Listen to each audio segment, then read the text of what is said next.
Listen carefully, because the next 8 seconds were never meant to be spoken aloud. Imagine a sealed colonial chamber in Lima. 1803 shutters locked. Incense thick in the air and 4 women of the highest bloodline trembling beneath a secret so catastrophic that the Spanish crown ordered the evidence burned. But fire never destroys everything. And tonight you will hear what survived. Not the diluted version passed through scholars, but the truth powerful men prayed you would never discover. Because this isn't just a scandal. It's a blueprint of control, of hierarchy, of the cracks inside every empire that pretends its walls are unbreakable. Before you hear what happened inside the Palacio's Diager mansion, you must understand something essential. Societies don't collapse from rebellions, wars, or famines. They collapse when the forbidden rises from the bottom of the hierarchy and pierces the illusion holding the top together. Rome fell that way. France bled that way. And in 1803, Lima, Spain's golden jewel, was rotting under the weight of its own lies. Picture the city as it truly was. Marble balconies, sharp uniforms, gold-leaf churches yet underneath. A caste system engineered like a spiritual cage. Peninsulars at the top, Creoles beneath them. Mixed peoples in the middle, indigenous labor forced into silence, and Africans enslaved at the bottom. The living foundation upon which the entire illusion stood. Men at the top believed they controlled destiny itself. They believed discipline, bloodline, and God's favor made their women untouchable, unbreakable, unreachable by anyone beneath them. And that belief was their first mistake. Because buried inside their own household was a man they underestimated, silent, observant, skilled, and far more educated than the ledgers pretended. A man they called property. A man they believed harmless. A man named Domingo. But this story isn't about forbidden desire. It's about forbidden power. When 4 elite women fell pregnant, mother and daughters alike, and whispered the same name into the trembling air, the crown did not panic because of morality. No, they panicked because the structure they built, their beautiful, fragile illusion, had been pierced from below. And that is why the records were sealed. As we begin this descent, remember, the most dangerous truths are the ones hidden inside the everyday. The ones disguised as routine. The ones no one ever questions, until it's too late. By February of that year, the rhythm of the Palacio's Diager household began to change, almost imperceptibly. The kind of shift that only those who live in observation notice. Servants, trained to anticipate every need, began whispering to each other in corners. A late arrival for morning prayers, a refusal to take afternoon walks, peculiar cravings in the kitchen. The smallest disruptions, trivial in isolation, converged into a pattern impossible to ignore. Something had infected the heartbeat of the household, and it wasn't disease. The Marquise, Maris Catalina de Diager Velasco, widow of a man whose authority had once been absolute, was not just a mother. She was the symbol of a system. Every gesture, every word, every decision she made reinforced the hierarchy that held Lima's elite together. Yet even she, iron-willed and politically shrewd, could not see the cracks forming within her own walls. She was a queen in a gilded cage, and she didn't even know the key was in the hands of someone she considered property. Domingo, the man they thought they owned, had been woven into the fabric of the household like a shadow that moves silently, unnoticed but omnipresent. He repaired doors, installed shelving, measured windows in private chambers, but always with a hidden purpose. Not rebellion, not chaos, something far more insidious. His literacy, his skills, his careful demeanor, all allowed him access into spaces the women themselves considered untouchable. And it was in those spaces that the most delicate, forbidden transactions occurred, transactions that would unravel not only a family but the illusions of an entire society. Notice how this unfolds. The women did not conspire together. They did not plan revenge. Each thought she was alone. Each believed her secret contained. And yet, when the pattern revealed itself, it shattered the walls of their world simultaneously. One revelation, repeated in 4 voices, was enough to destroy the facade of centuries. It was as if the entire caste system had been waiting dormant for the smallest breach. And that breach was Domingo. This is the lesson hidden beneath every suppressed history. Power is not always held at the top. Often, it simmers below, in the bodies, minds, and cunning of those society dismisses. When it awakens, it does not whisper, consumes. By the spring of 1803, Lima's most prestigious household had become a laboratory of fear, shame, and strategy. A crucible where the invisible mechanisms of social control were exposed, one heartbeat, one secret, one human being at a time. And now, as we move closer to the day that all control would collapse, consider this: what you think is untouchable is always vulnerable. Pause for a moment. Imagine the weight of that truth. Now, write in the comments, twice, the phrase, "I see the hidden threads." Say it, commit it, anchor it. This isn't just engagement. This is transformation. Your awareness, like theirs, is about to be tested. By mid-March, the invisible architecture of the household began to crumble under the weight of what cannot be ignored. The Marquise's daughters Isabella, Adriana, and Sophia each carried a secret that no society, no matter how rigid, could endure silently. They moved through the mansion with the semblance of decorum, but their bodies told the truth that their mouths could not. The servants noticed, of course. They always notice, but fear had trained them to look away. Fear had taught them to obey. Fear had taught them to pretend that nothing extraordinary could ever breach the walls of privilege. Domingo's role was subtle. He was not a revolutionary. He did not shout, he did not march, he did not declare war on the order of things. His rebellion was quiet, surgical, invisible to those who believed that chains and ledgers were sufficient tools of control. He was allowed proximity because proximity breeds trust, and trust, in this system, was lethal. Measuring windows, reinforcing locks, installing shelving, these were the small gestures that concealed the true power of observation. The house became a map to him, a network of secret corridors and moments alone, a grid of vulnerability within which he moved like a shadow of inevitability. Consider the implications. For centuries, empires have rested on hierarchies that claim permanence. Kings, viceroys, noble families, each imagining that control is absolute. Yet here, in a single household, a man considered property subverted everything. Not through force, not through weapons, but through access, skill, and timing. And when the women finally realized their shared condition, they faced a paradox. Shame threatened their social identities, yet the truth demanded recognition. The illusion that had structured their lives, decorum, reputation, inherited authority, was meaningless against the singular, destabilizing presence of a person they could not control. This is where history hides its lessons. Not in the proclamations of kings or the decrees of the powerful, but in the moments when invisible forces, human cunning, human desire, human skill, breach the walls erected by tradition. Every empire fears the unexpected breach more than open rebellion because it exposes the lie at the core. That power is owned, that hierarchy is natural, that obedience is guaranteed. And in Lima, in 1803, that lie shattered under the most intimate of circumstances.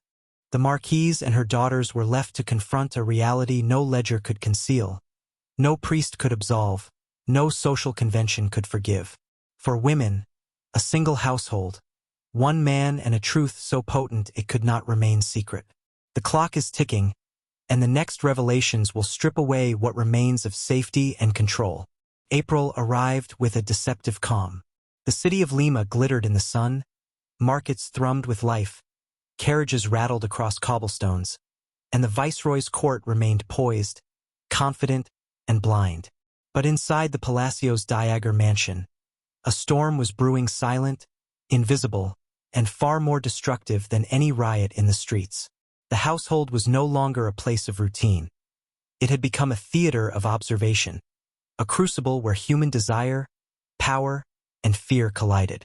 The Marquise, who had commanded respect and obedience for decades, now faced an unthinkable contradiction. Authority had always been her weapon, her armor, her currency. Yet here, in her own chambers, that authority was powerless. Every gesture, every word, every glance she gave could not undo what had happened. Her body and those of her daughters carried the evidence of a rupture that no amount of etiquette, prayer, or secrecy could conceal. She had once believed hierarchy was unassailable. She had once believed that those beneath her were entirely contained, predictable, manageable. And yet, Domingo had demonstrated otherwise through the quiet precision of opportunity and timing, through the subtle exploitation of trust, through the hidden spaces that the family never suspected could harbor a breach. Do you see what is unfolding? This is not mere scandal. This is a lesson in control, in power, in the fragility of systems that claim permanence. Look at the patterns. One household, for women, a single man of property, and the social order trembles. What the empire assumed was untouchable is not. What the viceroy believed could never be breached is shattered. The illusion of dominance, polished floors, gilded walls, high collars, strict prayer schedules is exposed as what it always was. A fragile construct, maintained through fear, complacency, and selective blindness. The servants, too, sensed the change. Whispers carried through the corridors. Eyes met in silent recognition of the impossible. They, who had been trained to obey without question, now understood that obedience alone could not safeguard them from chaos. And yet, no one spoke openly. Silence became the ally of both terror and survival. The invisible network of power had shifted. Domingo was no longer a tool. He was the axis around which the household's reality spun. And here's the dark truth that history will never teach you. Power is never absolute. Control is always temporary. All systems, social, political, familial, are illusions waiting for the breach. The Marquise and her daughters were the first witnesses to this principle in action. Their fear, their shame, their whispered confessions were not just personal, they were systemic. They were the proof that the foundations of empires rest on assumptions, and assumptions can be exploited. Brace yourself. The next revelations go deeper, exposing not just the fracture, but the machinery behind it, the mechanisms that allow secrets to flourish until they erupt. By June, the mansion had become a living testament to the danger of underestimated forces. Every hallway, every chamber, every seemingly insignificant corner was now a stage for power quietly asserting itself. The Marquise, once untouchable in her authority, walked through her home like a prisoner under constant observation, her own body, her daughters' bodies, each a signal that the hierarchy she had defended for decades was eroding. And yet, the truth was not in the public eye. The city outside remained oblivious, the streets bustling, the viceroy's edicts maintaining the illusion of order. That is always how it works. The world continues as though nothing has changed while the foundations beneath it crumble. Domingo had become the invisible architect of disruption. Not through overt rebellion, not through loud confrontation, but by exploiting access, patience, and precision. The locks he repaired, the furniture he restored, the shelves he installed, all were instruments of opportunity. Moments that others saw as mundane were, in reality, calculated incursions into spaces deemed untouchable. And these incursions revealed a truth far more powerful than any sword. Intelligence, timing, and audacity can overturn centuries of enforced order. He moved undetected because the world only notices what it believes possible. And what they could not imagine, what the Marquise and her daughters never imagined, was exactly what had happened. Think about it. A single individual labeled property, reshaping the lives of those who believe themselves sovereign. This is the fundamental lesson erased from history. The powerful always assume control, the oppressed are always invisible, and yet, when understanding, skill, and patience converge, those assumptions collapse. The Marquise, the three daughters, the household, they were all instruments of a system that believed hierarchy was immutable. And hierarchy, they would soon realize, is only as strong as the assumptions that support it. By July, the subtle signs became undeniable. Pregnancies, whispered confessions, furtive glances exchanged between women who had once been separated by rigid decorum, everything pointed to a singular, incomprehensible truth. And when the priest, Father Calderon, entered their private space, he confronted what no protocol, no law, and no tradition could reconcile. For women, all of high social standing, all bearing the same disruption in their lives. One man, one truth, and no framework in existence capable of containing it. This is the moment where fear becomes knowledge, and knowledge becomes power. Because once a man understands that the structures of control he trusted are illusory, the world is no longer safe to the unobservant. The Marquise's household had become a microcosm of systemic failure, a laboratory in which obedience, shame, authority, and secrecy collided. And from this collision, we begin to see the mechanics of deception, the vulnerabilities in every hierarchy, and the way hidden truths, once revealed, can alter the course of life itself. By August, the Palacio's Diager mansion was no longer just a home, it had become a crucible of inevitability. Every creaking floorboard, every shuttered window, every carefully arranged meal was a reminder that control was a facade, and those who believed in it were already prisoners of their own assumptions.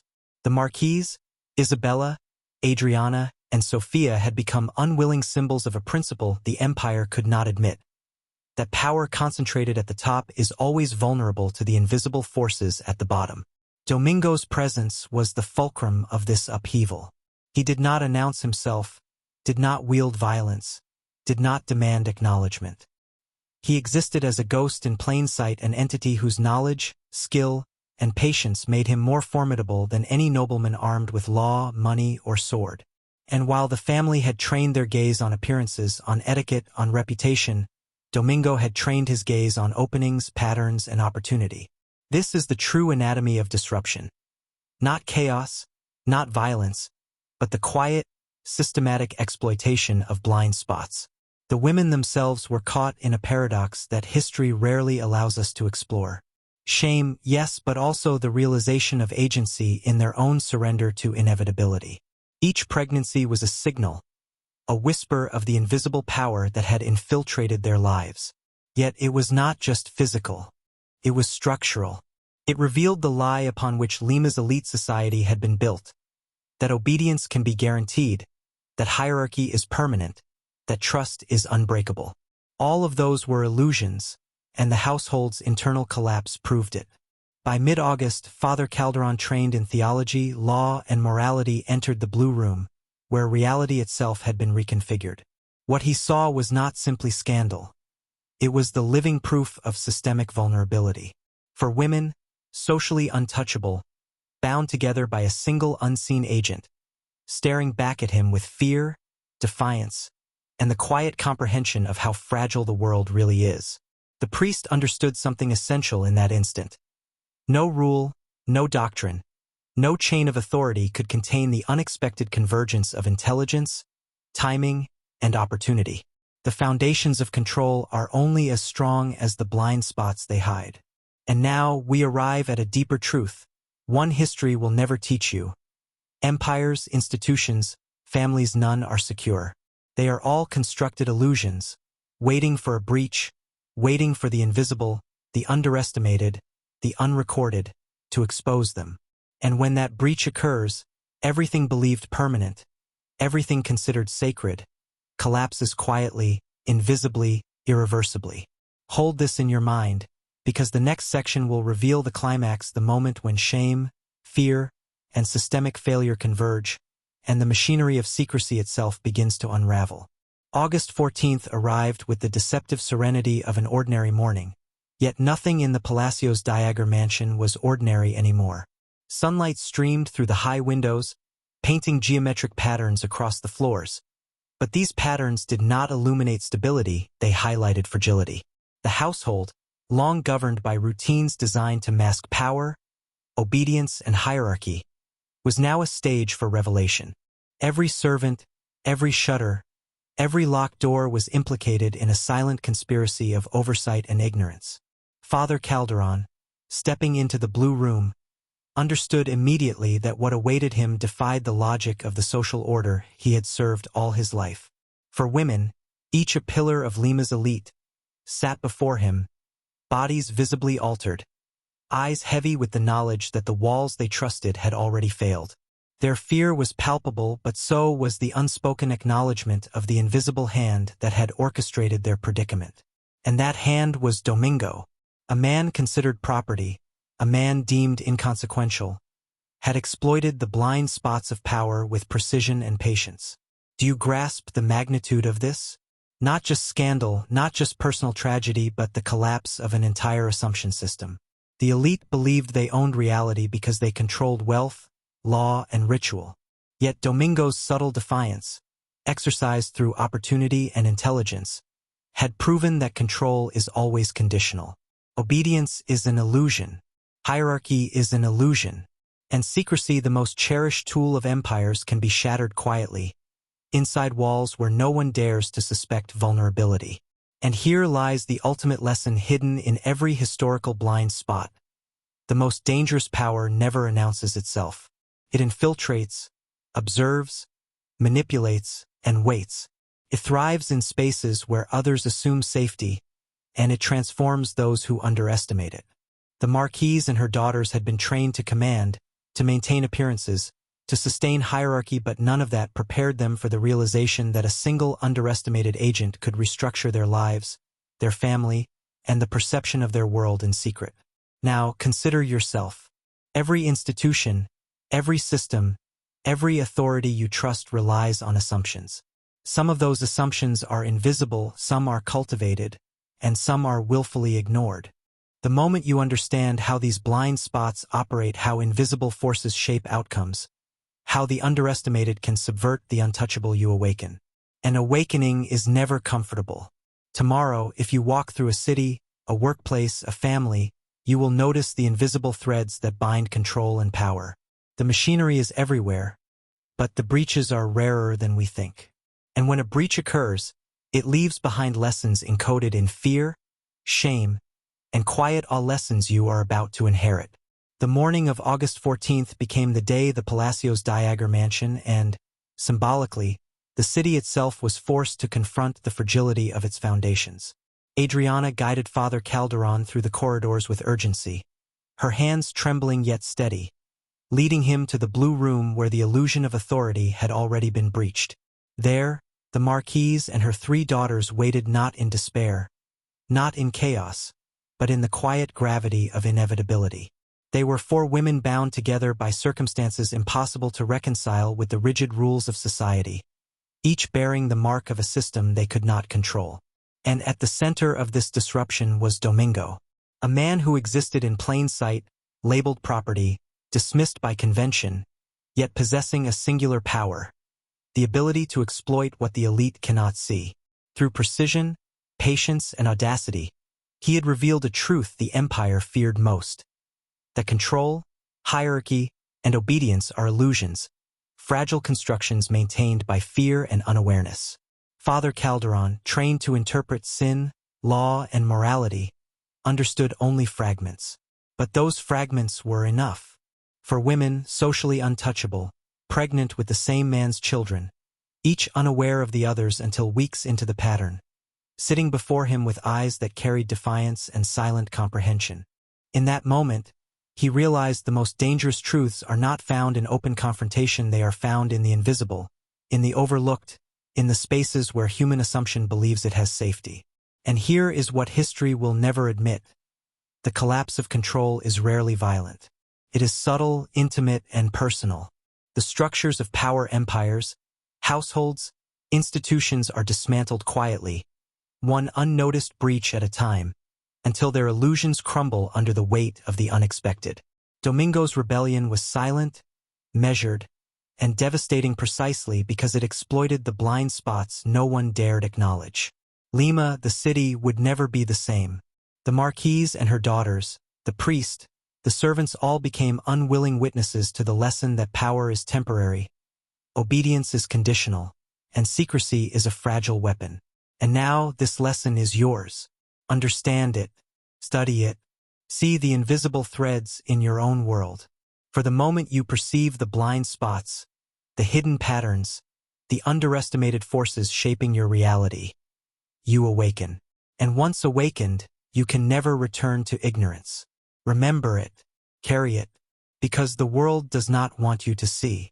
And those who do, like Domingo, hold a power that no law, no hierarchy, and no tradition can contain. Few have ever seen the truth hidden in plain sight. Lima, 1803. A single man, for women, and a secret powerful enough to collapse an empire. Comment: I see the hidden threads twice if you're ready to awaken to the forbidden truths history tried to bury. Subscribe and share. These truths are too dangerous to remain hidden.